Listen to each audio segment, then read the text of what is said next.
I want to welcome everybody tonight as we jump back into the book of Acts. Tonight we're going to be in chapter number 25. And since we were off last week for Thanksgiving, I want to do a little bit of recap to bring us up to where we left off. Going all the way back to chapter 21, we've seen Paul return from his third missionary journey to Jerusalem. You can see that journey on the screen. And when he got to Jerusalem, he faced a lot of different challenges.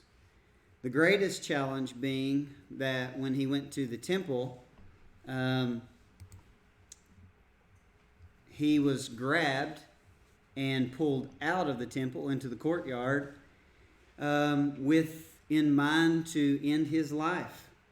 And they brought charges and accusations against him when the chief captain from the Antonia fortress came and interceded and pulled Paul from their hands.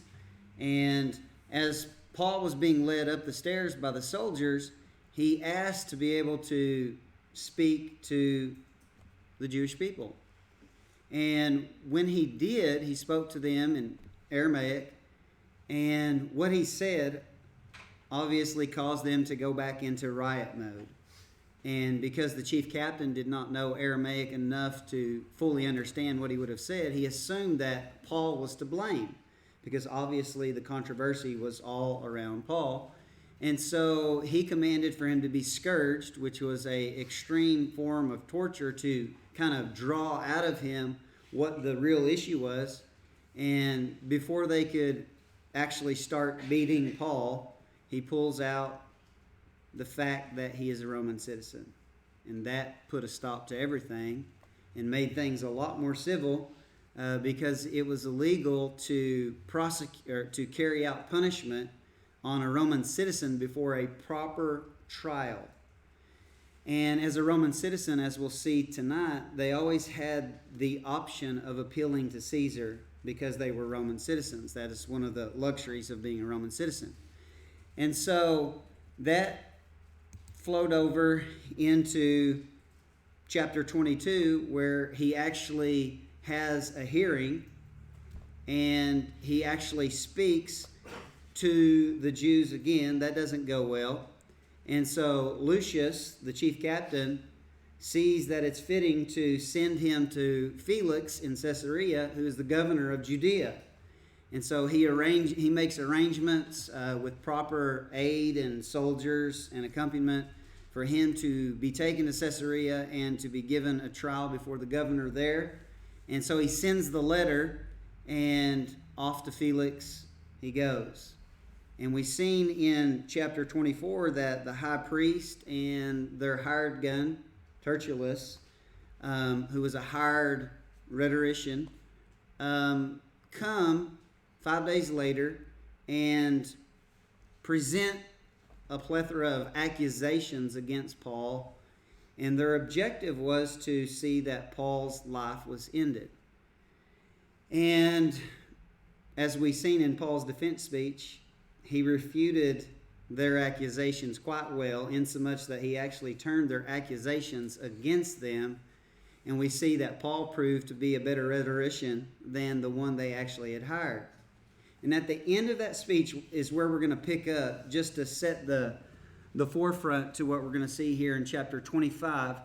So we're going to pick up in verse 22 with Paul before Felix and Felix responding after Paul gives his defense speech. And what we're going to do tonight is we're going to read from the NET. Because especially in chapter 25, the NET just reads a lot better than the King James. So if you want to look at your far right, that will be where we're reading, beginning in verse 22 of chapter 24. It says, "Then Felix, who understood the facts concerning the way," which was the Christian movement, as was known in the first century, "because he knew it more accurately, he adjourned their hearing."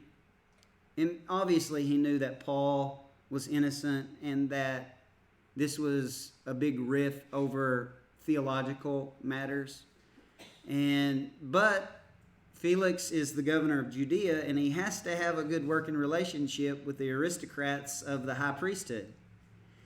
And so he's got to watch what he does here because Paul's a Roman citizen. Undoubtedly, if Paul was not a Roman citizen, he would have done exactly like Pilate did and said, let me clean my hands, y'all do what y'all need to do, and Paul would be no more.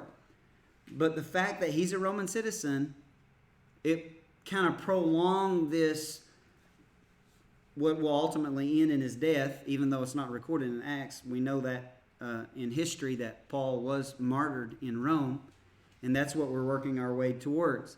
But Felix is kind of caught in a position where he's trying to cover himself more than anything. We've seen that in pretty much all of these rulers. Their number one priority is self-preservation, job security, right? We've seen that with the chief captain. We see that with Felix. We'll see that again tonight when we move to Festus, who takes the place of Felix as the governor of Judea. And so that was very common. Politics hasn't changed all that much, as you can see.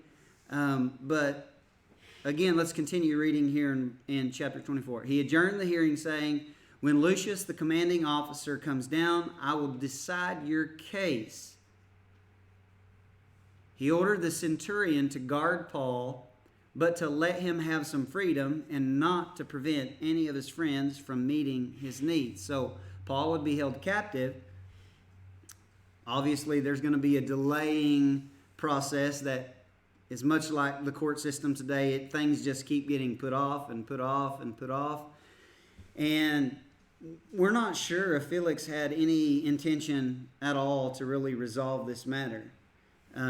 But verse 24, some days later, when Felix arrived with his wife Drusilla, and something interesting about Drusilla is she is the sister of Agrippa II, a character which we'll see introduced at the end of chapter 25 and really focused on next week in the following chapter. And so he arrived with his wife Drusilla, who has a Jewish background, and sent for Paul and heard him speak about faith in Christ Jesus. While Paul was discussing righteousness, self-control, and the coming judgment, Felix became frightened and said, "Go away for now, and when I have an opportunity, I will send for you." And so he's curious about Paul and obviously engages in dialogues, but obviously, Paul shares the Christian message, and that is the fact that we're going to stand before a just and holy God, and he has provided a way of atonement to escape the coming judgment, but that comes through Jesus Christ. And so he continues to put it off, and he says, and then verse 26 says, at the same time, he was hoping that Paul would give him money. Right? He's trying to make out well in this ordeal. And for this reason, he sent for Paul as often as possible and talked with him. And so obviously he's a shady guy who wants to do things underhandedly. And history attests to that. You look at other historical writings, Josephus and the like, Felix was known to be very out for himself. We'll just put it that way. I actually put a quote from the Lexham Bible Dictionary in our Facebook group about Felix and Festus. I'll include some more information after the study tonight, but you can go and read more about Felix. Matter of fact, we may do that here in just a moment since we should get done earlier than normal. If we get to chapter 25 anyway. So he's hoping that Paul will give him money, so he keeps sending for him. But after 2 years had passed, which shows how much he was really wanting to resolve this case, right? And this is where we kind of take a step back and we envision ourselves being Paul. Not only in this circumstance, but put yourself in Paul's shoes, knowing his history, from being a persecutor, to be confronted by Christ, to being out in the wilderness learning from Christ for 3 years, to being questioned by the Christian movement because he was a former persecutor, to having gone for 10 years doing work that we have no information about, preaching the gospel. Ultimately to working with Barnabas in the first missionary journey, then continuing with Silas in the second missionary journey, and recruiting others along the way as he spreads the gospel as the apostle to the Gentiles. And every step along the way we've seen that he has had success, converts, but he's had great resistance, persecution, accusations. He's had to work while he preaches the gospel. He has just went above and beyond time and time again to make sure that the gospel is not laid any charge against, right? At least justly, because he's accused of many things unjustly. To arriving in Jerusalem, remember, even the church, the mother church, is asking him to do things that are unnecessary to appease the Jewish Christians there in Jerusalem. He does that. And then they drag him out of the temple. He's beaten, falsely accused. He's almost scourged. He's imprisoned. Right? Being a prisoner in the first century was not a pleasant experience. Right? They didn't have TV and a gym and all the stuff. No, it was not a great experience. And even though he was a Roman citizen, this would not have been something he would have desired. And he easily could have fallen into victim woe is me mode. Right? 2 years has passed. And so you put yourself in his shoes and you say, man, if I was Paul, having been through what little we do know that he endured, which is enough, right? The beatings, all of the stoning, left for dead, all of that. And then imprisoned unjustly on false charges for 2 years. That's where we ask ourselves, could we do that? Could we suffer that injustice for Christ? And the answer Christ would be looking for is, I hope so. Because he did for all of us. And so how could we not want to? And that's something that had to be at the forefront of Paul's mind. Otherwise, he could not have endured the things that he did. And because he did, we have 13, 14 books in the New Testament that we consult, hopefully weekly or daily, about the things of God related to us as Christians, followers of Christ. He was in it for the long haul.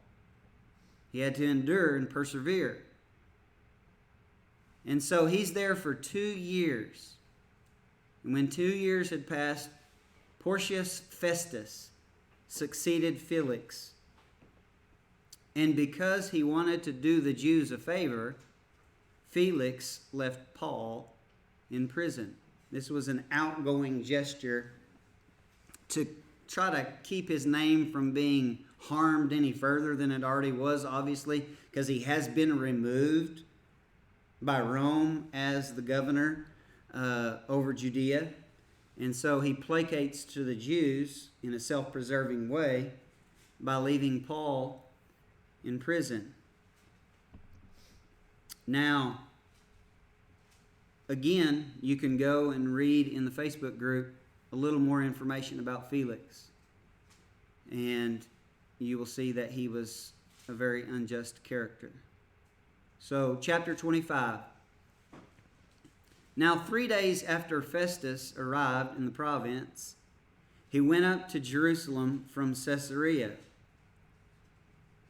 So the chief priest and the most prominent men of the Jews brought formal charges against Paul to him.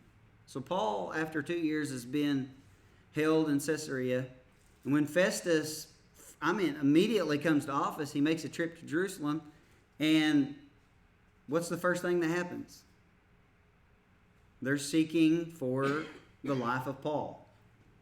And so you could see why they would want to pounce on the opportunity, because Festus is coming into power after a time of it was very much unsettled as far as the relationship with Felix and the priesthood and the religious hierarchy in Jerusalem. And so you could assume that Festus would want to come out of the gate on better terms with them, because clearly he has to have a pretty decent working relationship with them in order for him to be self-preserved, right? Because they can bring problems to his reign by creating riots and ruckus and appealing to Rome and complaining to Rome. And so you can see why they would want to pounce on the opportunity to try to gain favor with him immediately. And so they see this as an opportunity to get rid of Paul. Because again, that's what they want, Paul to be killed. And so they brought formal charges against Paul to him. Verse 3, requesting him to do them a favor. See that word favor? That word favor is the Greek word charis, which is grace.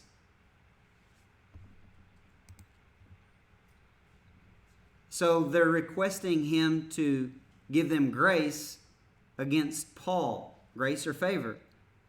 And so they urged Festus to summon him to Jerusalem.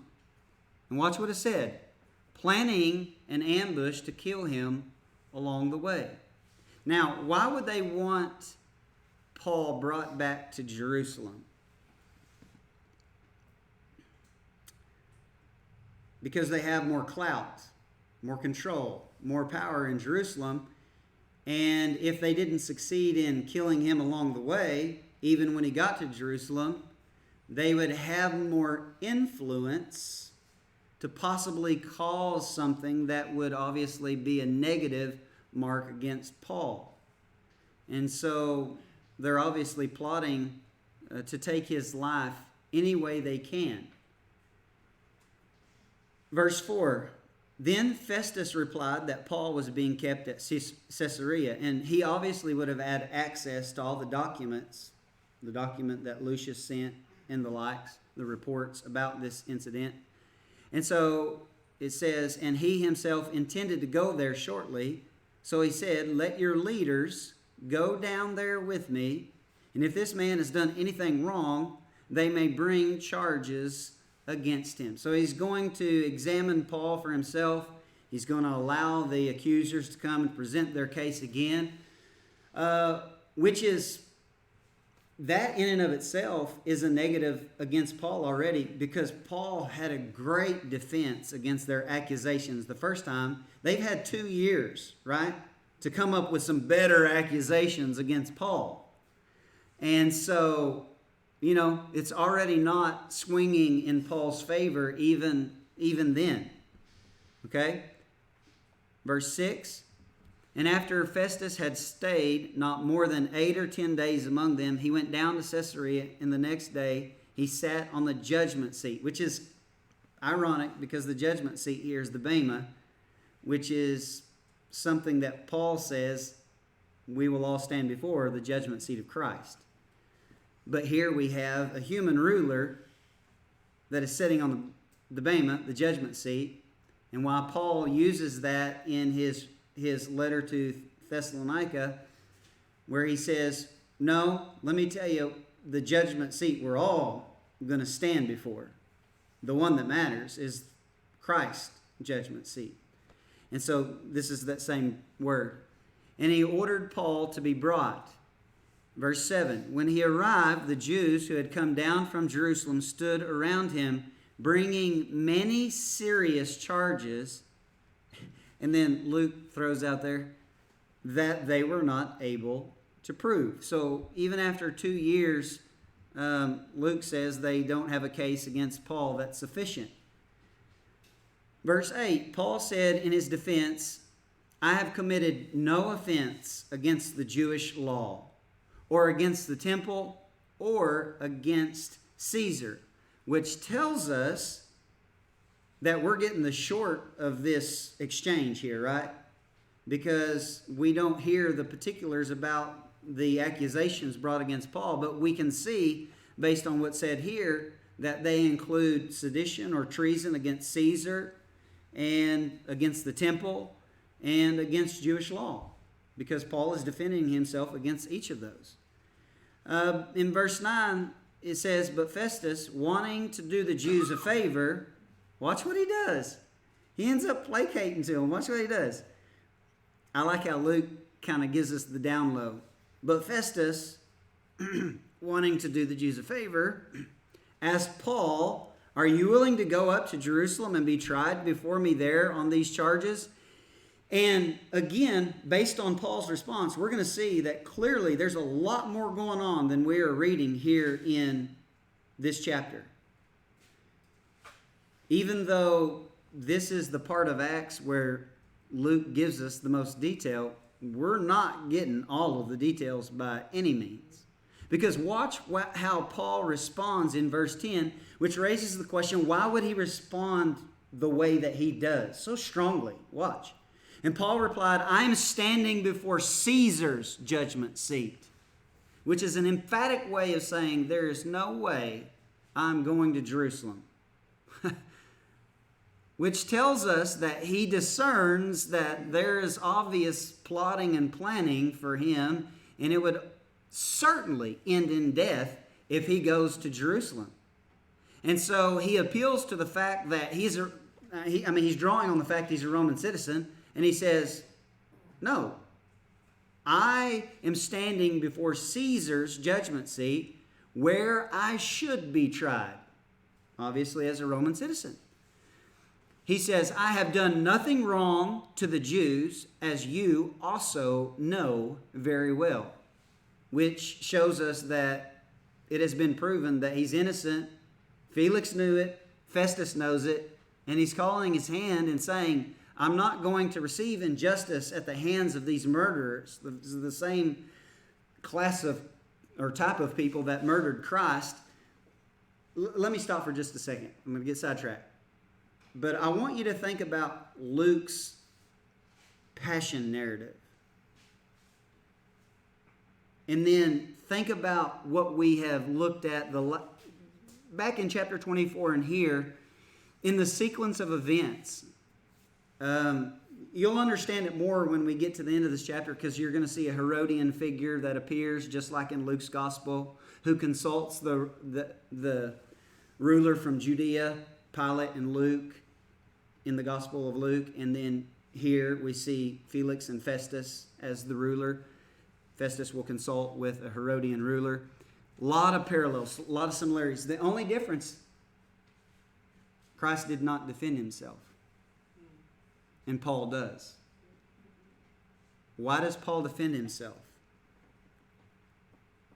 Because Christ, remember, while he was in Jerusalem, Christ appeared and said what?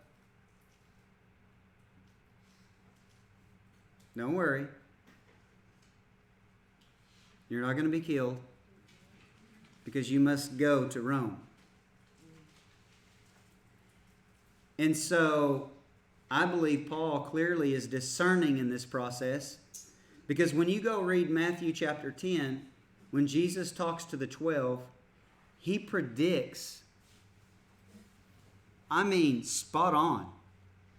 That's kind of how prophecy works, by the way. Spot on. No ambiguity. He prophesied spot on what would happen to the apostles, how they would stand before kings and rulers. And he gave them specific directions. When you stand before kings and rulers and they accuse you unjustly, don't you rehearse beforehand what you're to say, because in that moment the Holy Spirit will give you the words to say to those rulers. And I believe Paul is discerning during this process, and this ain't the first time he's had to stand and obviously give defense, but I think he's confident that he knows what he must do to see to it that he goes to Rome, which shows that he's working with the Holy Spirit's leading, right? And the Holy Spirit's leading Paul in a way that in this situation, in contrast to what we see with Christ and Luke, he is defending himself, and he is using the appeal to his Roman citizenship to further the gospel. Okay? Because we seen earlier, Paul does not use the trump card of being a Roman citizen just to benefit himself. He does it to further the gospel and the outreach of the gospel. Okay? So Paul says in verse 10, I am standing before Caesar's judgment seat where I should be tried. I have done nothing wrong to the Jews, as you very well know.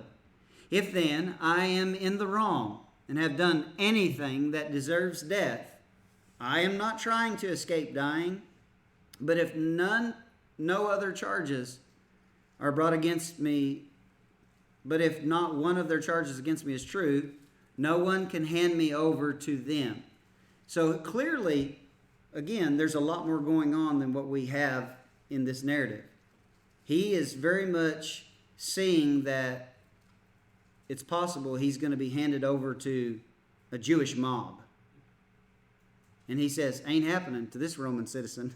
I'm standing before Caesar in judgment, not these guys. And, having seen how the Jews have been to the way, the Christian movement, he obviously knew what would happen. And so he says, finally, I appeal to Caesar, which was his right as a Roman citizen. In verse 12, then, after conferring with his council, Festus replied, you have appealed to Caesar? To Caesar you will go, which means that he will ultimately go to Rome. And we see that that's part of the point of the book of Acts. It is to demonstrate the gospel beginning in Jerusalem, then going to Samaria,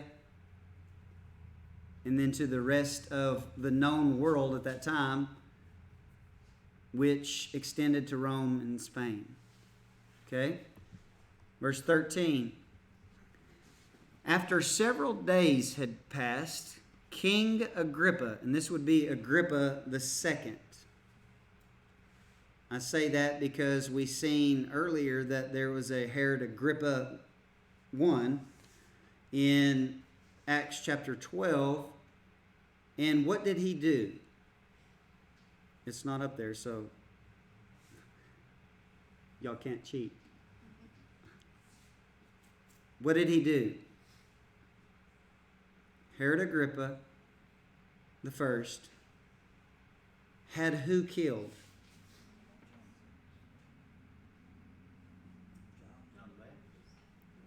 We're in Acts. Herod Agrippa, Acts chapter 12. Who did he have killed? I'm failing. He's kind of important.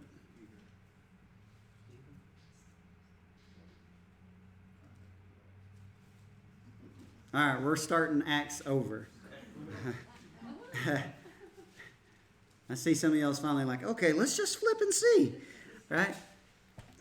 James, the brother of John. Right? Herod Agrippa I only ruled from 41 to 44 AD, but in that time, in an attempt to pacify the Jews, he had James, the brother of John, killed with a sword. Okay? And here we have Agrippa II, his son, which is part of the Herodian dynasty. I believe he's the last ruler in the Herodian dynasty. I'll give you some information on that as well. But he was the son of Agrippa I. He ruled in Syria from 48 to 53 AD, and then exchanged that territory, or added to that territory, for Batanea, Trachonitis, and Galenitis, all formerly ruled by Philip, who was of the Herodian family as well. And he also gained some area. This is in what would be northern Israel, into the Syria area. And then in 55 AD, he gained from Emperor Nero Tiberias, which is northern Galilee, and Tarchaea in Galilee, and Livius and Perea, until he was killed in the Jewish revolt in 66 AD. Again, I'll give you more information about this figure, because we'll see more interaction with him, especially in the next chapter. He was also given, even though he ruled in the north and not in Judea, he was given the authority by Rome to appoint the high priesthood. How many of you know that's not how the priesthood was supposed to function anyway, right? There's a succession from the sons of Aaron generationally. That's kind of how that was supposed to work. But again, we see a perfect example of how Rome and Judaism, two beasts, work hand in hand until ultimately things self-implode, because they always do. If you don't believe me, read history. Every empire and every civilization of man has self-imploded. Put themselves in a position to be conquered by someone who's seeking the same things, all connected to this life and this reality. And so, I'll attach more information because we're running behind now at this point. So, I have to say I'm disappointed nobody knew who was killed in Acts 12. So, all right, we'll do better. So after several days had passed, King Agrippa and Bernice, his sister, I'll attach some information about her, but let me throw this out there. Bernice is Bernike, which you probably recognize part of her name, her Greek name, Bernike. Not Oklahoma. Does anyone wear Nike shoes? Greek god connected to victory, the goddess of victory. That's where Nike comes from. And that's what her name is associated with.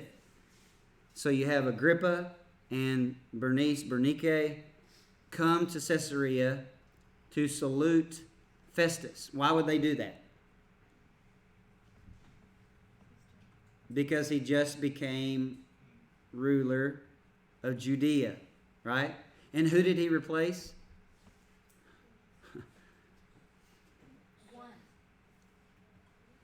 Felix. Right, Felix? Right, we learned that last week, Felix. Right? Felix, Festus. Felix, Festus. Y'all with me?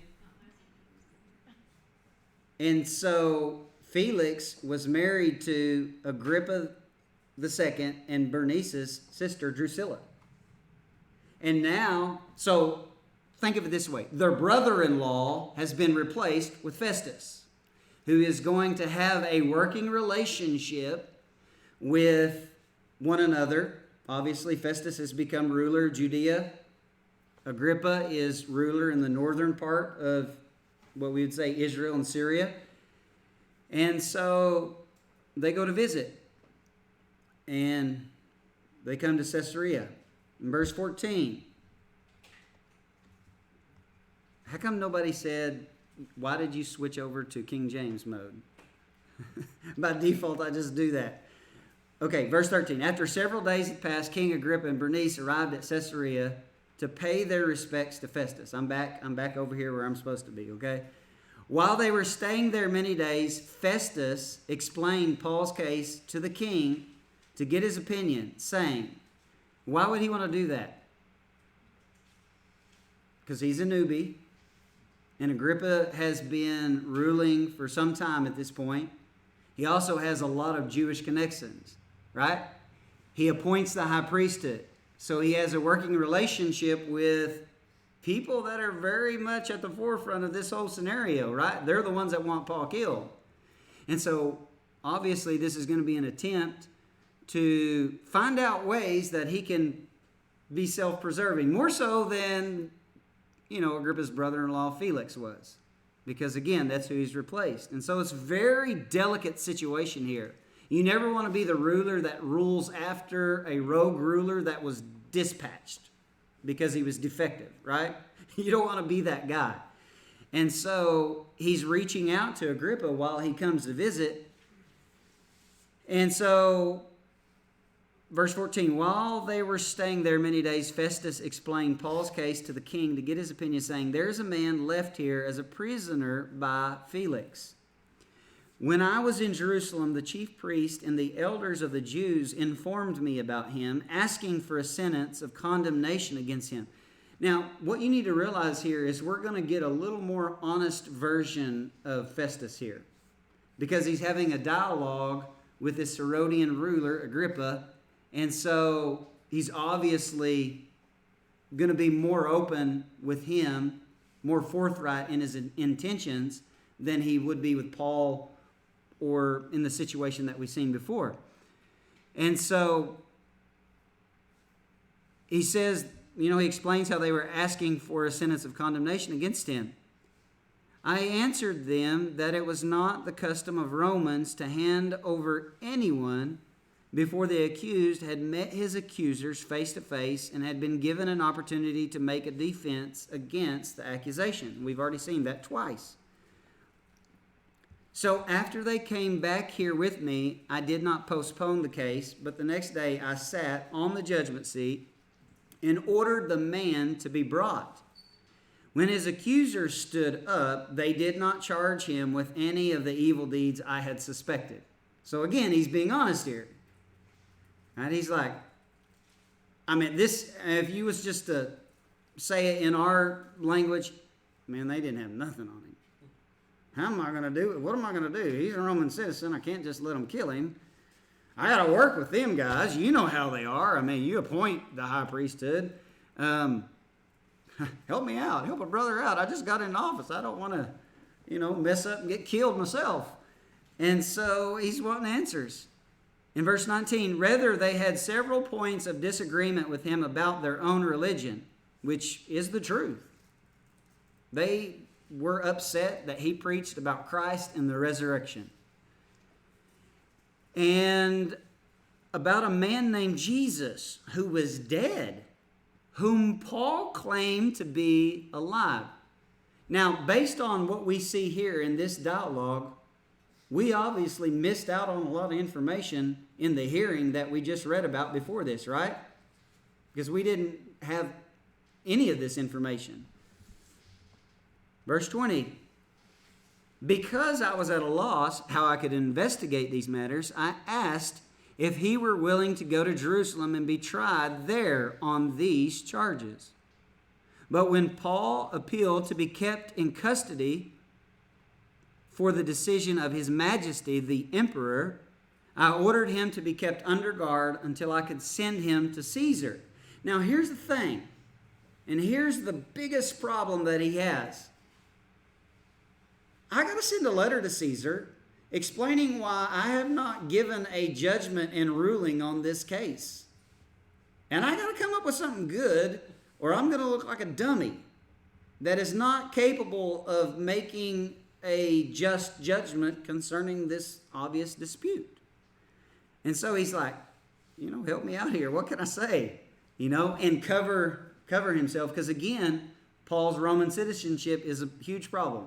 Otherwise, Paul's dead a long time ago. Okay? Verse 22. "Agrippa said to Festus, I would also like to hear the man myself. And so he replied, tomorrow you will hear him. And we'll read about that next week.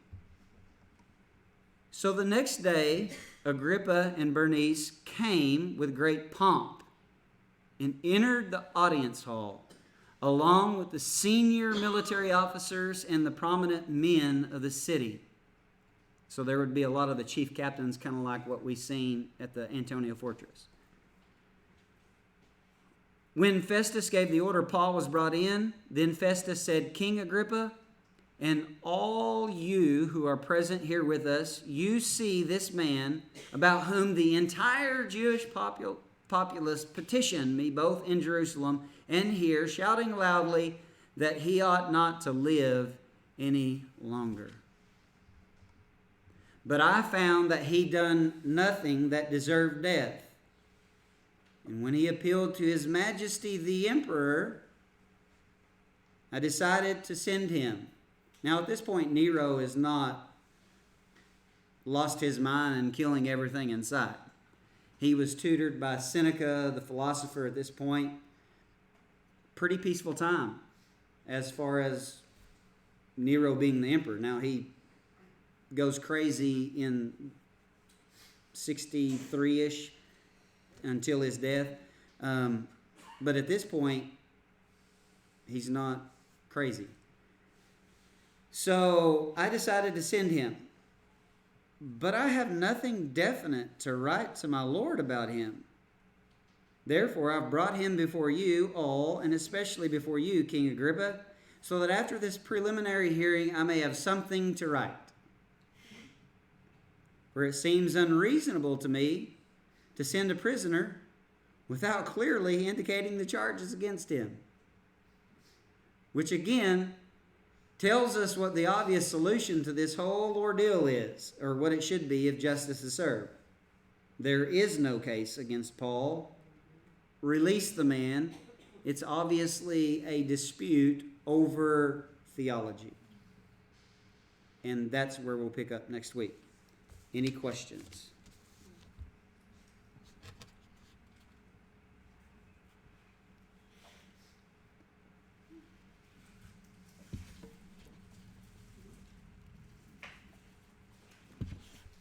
Are y'all in shock? Very much so. Very much so.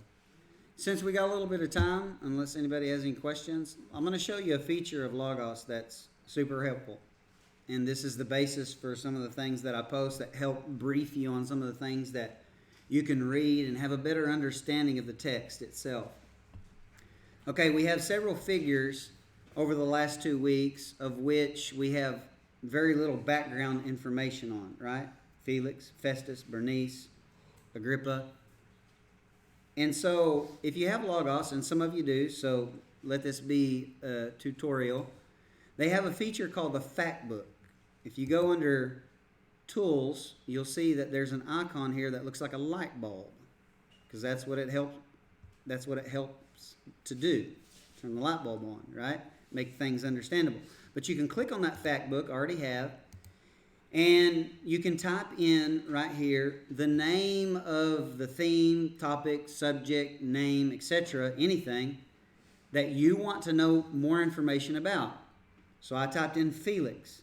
And you can see here that it'll give you like a family tree. It'll give you events related to the biblical text. But then when you come down here, you'll see that I have this section called Dictionaries. And I have access to quite a few of them, but I have them prioritized in the order of ones I prefer. And the one that I have most preferred, or the two, is the Lexham Bible Dictionary and the Baker Encyclopedia of the Bible.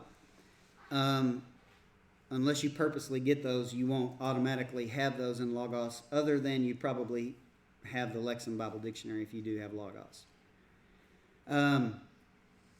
But what you do is you can click on any of these, and usually I'll look at 2 or 3, 4 of them.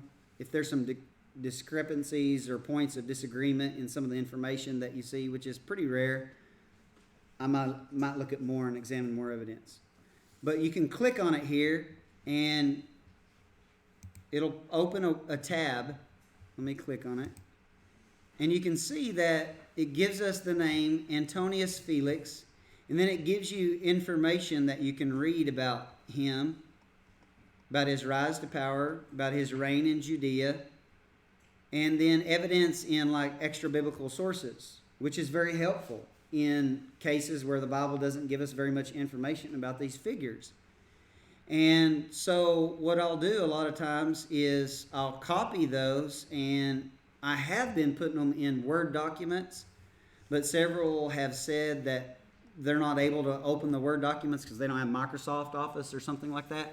So I've been copying and pasting them just in a post in the Facebook group, so you can go read those. I've included one on Felix and Festus thus far. I will put some in there on Agrippa II and on Bernice as well, because there's a lot of interesting things about her, and we'll see that she plays more of a role in chapter 26 than we've seen thus far. Just briefly introduced her. Because it's helpful to know a little bit about their background, their actions, what other historians say about them. And this is going to be a situation where we actually have the first century historian Josephus, who gives us information on these characters. And so it's very valuable to understanding better these figures that Paul is standing before and giving a defense and being on trial before.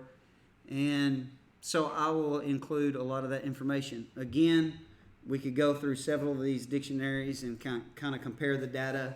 Some will include things that others don't.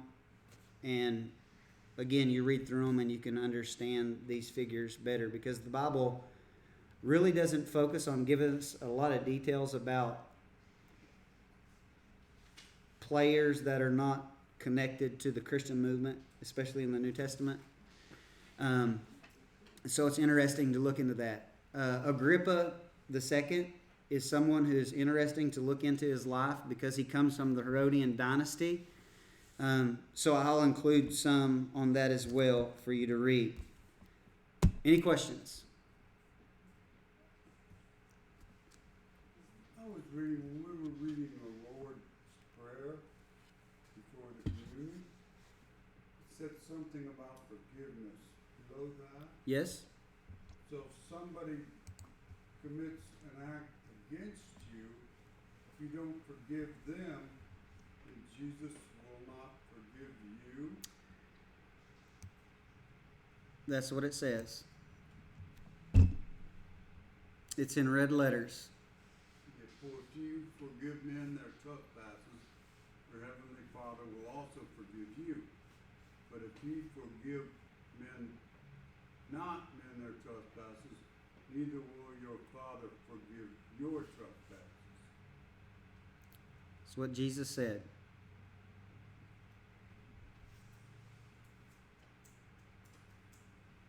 That's a tough one for a lot of people.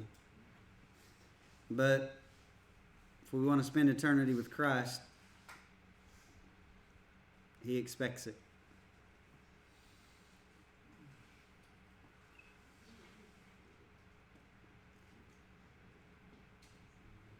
Any other questions? What's the most likely source of the story between Agrippa and Festus? Like what? Because Luke's not there. That's a great question. Paul would not be obviously in the ring. He's in captivity. So what would be the source? That's a great question. Did you guys hear his question? What would be the source of the dialogue that we've seen between Festus and Agrippa? How would they have access to the information of that dialogue? Well, we've seen earlier in Jerusalem that we had a source, which was Paul's nephew, who leaked the plan to kill him, right? In this situation, at the end of the day, we have to say we don't know for sure. But when you look at Luke's writings, in Luke's gospel, he mentions the fact that there are some of the Herodian family who were Christians. Luke chapter 8. And then back in Acts chapter 13 as well, he speaks of those of the Herodian family who were believers as well. Which has raised the question, could they be the possible sources that would have given information to, at least somebody that would have been connected to Luke, and he could have gotten that information? We don't know. That is one of the critical questions that is asked at this point in the narrative. Because it's a good question. How in the world would Luke have known that much detail about this private dialogue unless he had access to a source that could have been there, or a source that knew Herod, Agrippa, or Festus?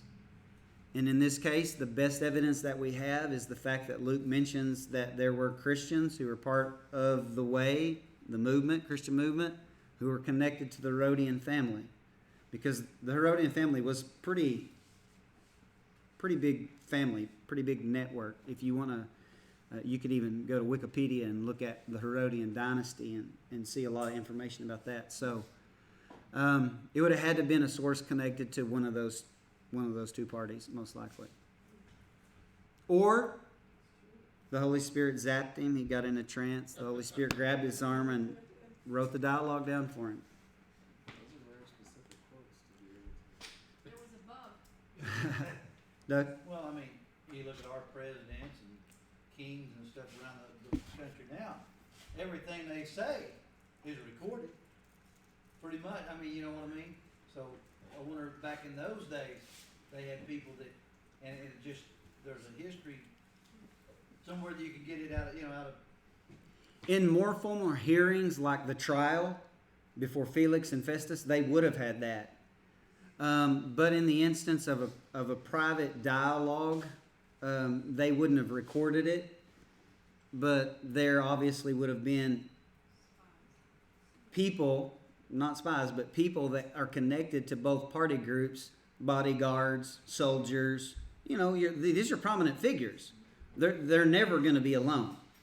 And so there's going to be people around them. And so, again, like I said to start, at the end of the day, we don't know for sure, but that is a possibility that there was someone from the Herodian family that shared that information. Any other questions?